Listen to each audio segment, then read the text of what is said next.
ऋषित लगभग 5 बजे कोचिंग से आता है। कोचिंग से आने के बाद उसे पढ़ाई करनी थी, लेकिन थोड़ा रिलैक्स करने के लिए वो थोड़ी देर के लिए फ़ोन देखता है। फ़ोन में इंस्टा खोलता है, बट जब फ़ोन साइड में रखता है तब 9 बज चुके थे एंड अब पढ़ाई करने का मन भी नहीं था। ये जो ऋषित ने किया यही डूम स्क्रॉलिंग है एंड शायद आप भी यही कर रहे हो।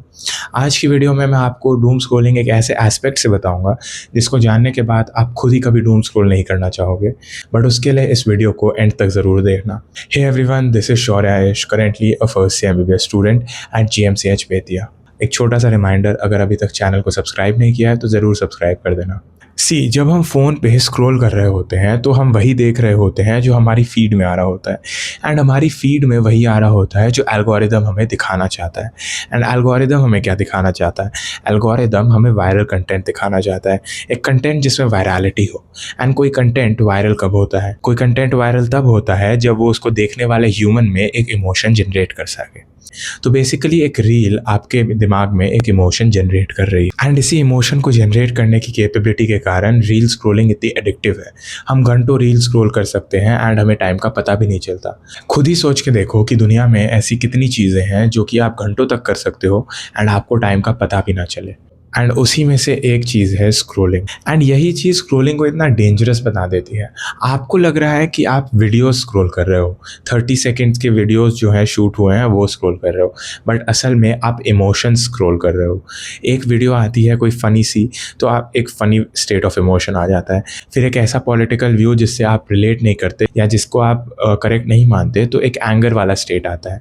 तो funny, anger, then again funny, then sad, loneliness, then inspirational, then again sad, then jealousy, then guilt। देख रहे हो 30-30 सेकंड में आप बार बार अपने इमोशन को चेंज कर रहे हो। अब थोड़ा सोचो कि जो ये इमोशंस आप फील करते हो ये आपको कैसे फील होते हैं। एक्चुअली हमें लगता है कि ये इमोशंस बहुत ही एब्स्ट्रैक्ट चीज़ है, मतलब हम इसे टच नहीं कर सकते। बट अगर आप बहुत ही स्मॉल लेवल पे जाओगे ना, तो ये emotions are caused by chemical interference of neurotransmitters.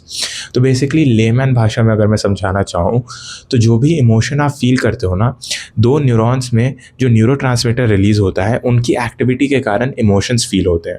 For example, oxytocin and dopamine की एक्टिविटी अगर कम हो जाती है, तो मतलब न्यूरॉन्स अगर वो रिलीज़ नहीं कर रहे हैं, न्यूरॉन्स आपके ब्रेन में होते हैं, तो अगर वो न्यूरॉन्स वो रिलीज़ नहीं कर रहे हैं तो आपको लोनलीनेस, डिप्रेसिव, मतलब सैडनेस वाला इमोशन फील होगा।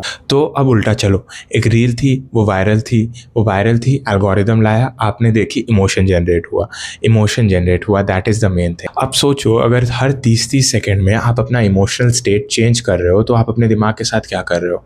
Just try to imagine a car जो कि हर 30 सेकेंड में अपना गियर शिफ्ट कर रही है। क्या वो कभी स्मूथली चल पाएगी? नहीं। वैसा ही सेम आपके ब्रेन के साथ होगा। आप हर 30-30 सेकेंड के साथ अपना इमोशनल स्टेट चेंज कर रहे हो। क्या आप कभी स्मूथली फंक्शन कर पाओगे? नहीं। Your brain will be fried. आपने भी नोटिस किया होगा कि after a long scrolling session आपको समझ ही नहीं आता कि आप कर क्या रहे हो। इमोशनली एकदम डल हो जाते हो, कुछ समझ ही नहीं आता। जैसे एक अल्कोहलिक बंदे को अल्कोहल कंज्यूम करने के बाद हैंगओवर होता है, वैसे ही स्क्रोलिंग सेशंस के बाद आपको इमोशनल हैंगओवर होता है। तो देख रहे हो, ये काइंड ऑफ एक एडिक्शन है। जैसे अल्कोहल से हैंगओवर होता है, इससे भी आपको एक इमोशनल हैंगओवर मिलता है। दैट इज़ वाई स्क्रोलिंग को आजकल बहुत लोग एक एडिक्शन कहने लगे। एंड अगर दूसरे एस्पेक्ट में एक देखें, तो जब आपका ब्रेन बार बार ये इमोशनल रिस्पॉन्सेज इनिशिएट कर रहा है, सैडनेस, लोनलीनेस, तो उसको इसकी आदत पड़ जाती है। तो क्या होता है, जब आप रियल वर्ल्ड में जाते हो तो आप इमोशनली ओवरवेल्म्ड हो जाते हो। आपको समझ ही नहीं आ रहा होता कि हो क्या रहा है, एंड कोई छोटी सी चीज़ हो ही नहीं कि आप पैनिक कर जाते हो। इसीलिए आजकल पैनिक अटैक्स इतने इंक्रीज़ कर रहे हैं, क्योंकि ब्रेन को इमोशनल रिस्पॉन्स देने की आदत हो गई है एंड वो हर छोटी सी बात पे इमोशनल रिस्पॉन्स दे देता है। तो ये दो एस्पेक्ट्स तो आपने समझ लिए हैं कि एक तो पहले इमोशनल हैंगओवर में ला देता है एंड ओवर सेंसिटिविटी तो रहता ही रहता है। एंड आजकल अटेंशन स्पैन वाला टॉपिक तो आप सबने सुन लिया होगा। अगर नहीं देखा है तो मैंने भी इस वीडियो में इस पे बात किया हुआ था, उसको देख लेना। बट मैं एक छोटा सा आपको एक रिकैप दे देता हूँ कि इसमें होता क्या है। बेसिकली अगर आपको बार बार डोपामीन किक मिल रहा होता है ना, तो आपके बेसलाइन डोपामीन बढ़ जाती है एंड आपको फिर नॉर्मल चीज़ों में वो किक नहीं मिलती एंड आप सैड एंड डिप्रेस्ड रहने लगते हो। तो अभी तो जस्ट इस पर थोड़ी बहुत रिसर्च हुई हो एंड आपने इतने सारे वेज देख लिए हैं कि how negatively it impacts your brain. पता है, लगभग 1970s तक स्मोकिंग के अनहेल्दी इफेक्ट्स के बारे में लोगों को पता ही नहीं था। तब क्या होता था कि सिगरेट्स के ऐड टीवी पे एयर होते थे एंड उस पर बड़े बड़े सेलिब्रिटीज़ सिगरेट्स को प्रमोट करते थे। बट बाद में जब डॉक्टर्स ने इस पर रिसर्च किया, तब पता चला कि भाई सिगरेट्स तो are actually harmful for your health. तो मुझे लगता है कि कहीं ऐसा ही आगे चल के स्क्रॉलिंग के साथ ना हो। अभी तो सारे ऐप्स उसको अडॉप्ट कर रहे हैं। यूट्यूब और इंस्टा पे तो था ही था, अब अमेज़न और फ्लिपकार्ट ने भी वो प्रोडक्ट्स को शोकेस करने के लिए रील्स का एक सेक्शन डाल दिया है। हर ऐप पे रील्स का एक सेक्शन आ गया है, शॉर्ट फॉर्म कंटेंट का एक सेक्शन आ गया है। बट धीरे-धीरे जैसे रिसर्च होती जा रही है, तो लोगों को पता चल रहा है कि how bad it is for your brain. तो क्या पता आगे चल के इसके खिलाफ भी कोई एक्शन हो, कोई बैन करने का या फिर इसको टर्न ऑफ करने का कोई तरीका आए। बट तब तक क्या पता आप अपने ब्रेन को पूरा बर्बाद कर चुके हो। तो रील बनाने वाले को व्यूज़ मिल रहे हैं, रील्स में वो जिसके प्रोडक्ट शोकेस कर रहे हैं उनकी बिक्री हो रही है, उनको पैसा मिल रहा है।